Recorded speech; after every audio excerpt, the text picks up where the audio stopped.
Hi, this video is about velocity versus time graphs using a motion detector. I've got a sonic motion detector here, and I want to talk about how this motion detector can produce velocity measurements. It's not straightforward. Normally, when you have a position versus time graph, you can translate that into a velocity versus time graph by calculating the slope of each segment of the position time graph.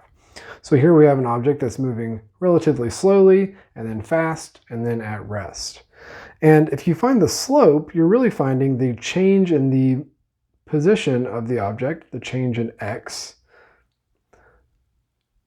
over the run, which is the change in the time. So the change in the position divided by the change in the time is equal to the average speed or average velocity.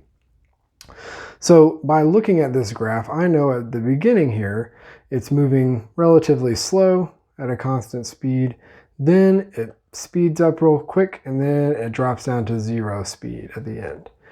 And so this is a way that you can kind of convert from a position time graph to a velocity time graph. And it works when you have pretty neat and steady patterns in your position time graph. But for a motion detector, the way that it works is it only tracks the position of an object and where it's located at any given time. And from there, you can calculate the velocity or the speed. So to show you that, let's pull up a graph.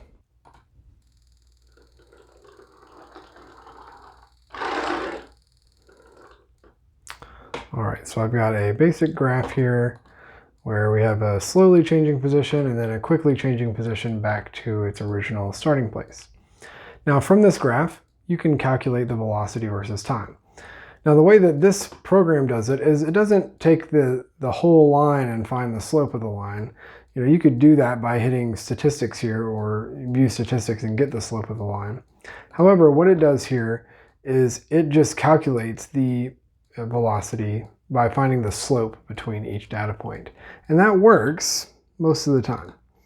So let me see what the velocity time graph looks like for this particular car.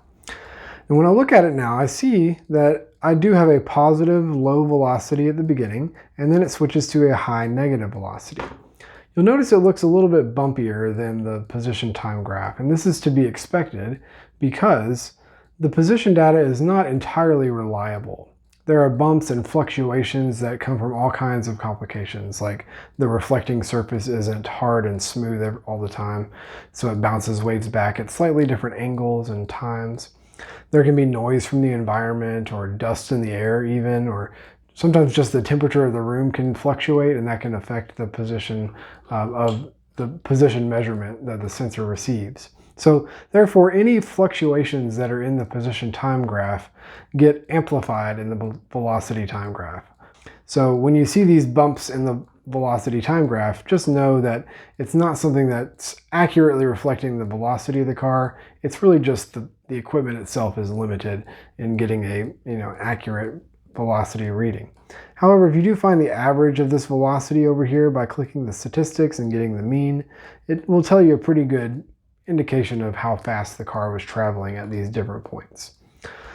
So even with this said, the velocity time graph can be very smooth and easy to read in some places and can be a valuable tool that accurately detects an object's velocity.